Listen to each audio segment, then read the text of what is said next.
So hello everyone, welcome to Filmopedia. So अभी trailer dropping का season चल रहा है और इसी सब के बीच स्टार वॉर्स एपिसोड 9 का भी ट्रेलर हमें देखने को मिल गया। तो इस वीडियो में हम इसी ट्रेलर का ब्रेकडाउन करने वाले हैं। इस ट्रेलर में हमें एपिसोड 9 का नाम पूरी तरीके से रिवील करके बता दिया, जो कि है star Wars the rise of Skywalker. तो इस ट्रेलर से रिलेटेड सारे ईस्टर एग्स मैं इस वीडियो में एक्सप्लेन करूंगा। तो अगर आपको इस ट्रेलर के बारे में सब कुछ जानना है तो आप ये वीडियो कंप्लीटली देखते रहें। और अगर आप मेरे चैनल पर नए हैं तो मेरे चैनल को सब्सक्राइब करना ना भूलें, क्योंकि मैं रोज ऐसी इंटरेस्टिंग वीडियोस लाता रहता हूं। With that being said, let's get started. Three trilogies, it also needs to work as its own movie, and that's been part of the fun of it, part of the challenge of it. But this movie, it's about this new generation and what they've inherited, the light and the dark, and asking the question as they face the greatest evil, are they prepared? Are they ready? तो star Wars the rise of Skywalker and होने वाली है Skywalker saga, यानी कि जितने भी 3 trilogy हमें देखने को मिली है अभी स्टार वॉर्स में, ये मूवी उसकी लास्ट मूवी होगी। यानी कि ओरिजिनल ट्रिलॉजी, प्रीक्वल्स और अभी जो डिज्नी की मॉडर्न ट्रिलॉजी है, इस सब का अंत इस मूवी में हो जाएगा। और अगले 4 से 5 साल के अंदर हमें कोई भी नई एपिसोड वाइज मूवी देखने को नहीं मिलेगी। डिज्नी अपने डिज्नी प्लस स्ट्रीमिंग साइट में स्टार वॉर्स की नई सीरीज निकालने वाला है और क्लोन वॉर की एनिमेशन सीरीज भी नई आने वाली है। पर स्टार वॉर्स की एपिसोड वाइज मूवी का कोई प्लान नहीं है अभी डिज्नी के पास। तो ये मूवी एंड होने वाली है स्काईवॉकर सागा की। सो ये ट्रेलर चालू होता है रे के साथ, जो किसी से लड़ने के लिए तैयार हो रही है और उसके पास अभी भी एनाकिन स्काईवॉकर का लाइट सेबर है। वो प्रोबेबली काइलो रेन से लड़ रही है और जो रोवर उसे चेस कर रहा है वो भी प्रोबेबली काइलो रेन का ही होगा। सो एपिसोड 9 में रे और भी ज्यादा पावरफुल होने वाली है और उसे फोर्स के बारे में और भी काफी कुछ पता चलेगा। और जो बैक फ्लिप उसने इस ट्रेलर में मारा है उसे हम अंदाजा लगा सकते हैं कि वो लास्ट जेडाई और न्यू होप से ज्यादा पावरफुल है इस मूवी में। तो मुझे लगता है ये मूवी काफी हद तक रिटर्न ऑफ द जेडाई जैसी होगी। इसलिए जैसे कि look Skywalker return of the Jedi में काफी पावरफुल था, वैसे ही रे भी इस मूवी में काफी ज्यादा पावरफुल होगी। तो क्योंकि ये मूवी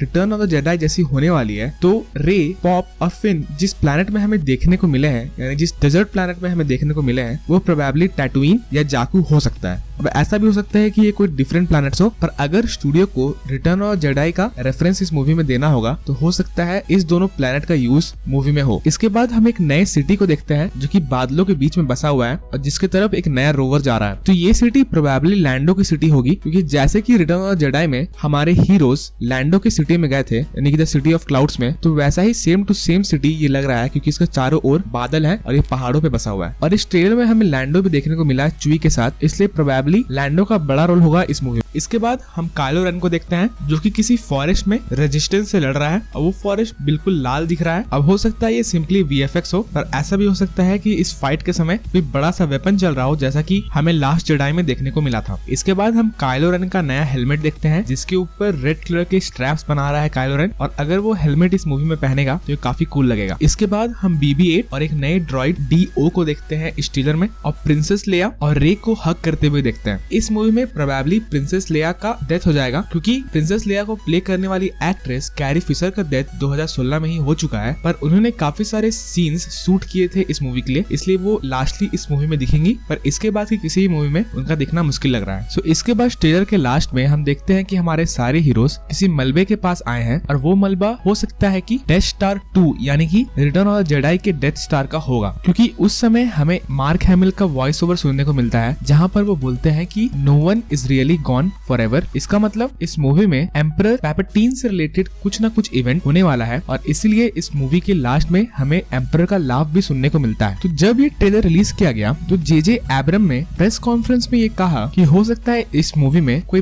बड़ा थ्रेट हो, कोई और डेंजरस थ्रेट हो जो कि काइलो रेन से भी बड़ा हो। तो प्रोबेबली इस मूवी में हमें एक नया विलन देखने को मिलेगा जो कि किसी तरीके से एम्परर पैलेपाटाइन से जुड़ा हुआ होगा या उससे रिलेटेड होगा। और जैसे कि इस मूवी का टाइटल है द राइज ऑफ स्काईवॉकर, तो स्काईवॉकर फैमिली का आखिरी मेंबर काइलो रेन ही है, यानी कि बेन सोलो है, क्योंकि उसकी मदर प्रिंसेस लेया है। तो हो सकता है इस मूवी में काइलो रेन डार्क साइड से लाइट साइड में कन्वर्ट हो और जो भी नया विलन इस मूवी के लास्ट में हमें देखने को मिले उससे वो लड़े रे और रेजिस्टेंस के साथ मिलकर। तो आपके क्या थॉट्स इस ट्रेलर के बारे में मुझे कमेंट सेक्शन में लिख के बताना ना भूले। अगर आपको वीडियो पसंद आई तो वीडियो को लाइक करना ना भूले, और अगर आप मेरे चैनल पर नए हैं तो मेरे चैनल को सब्सक्राइब भी कर लें, क्योंकि मैं रोज ऐसी इंटरेस्टिंग वीडियोस लाता रहता हूँ। And as always thanks for watching.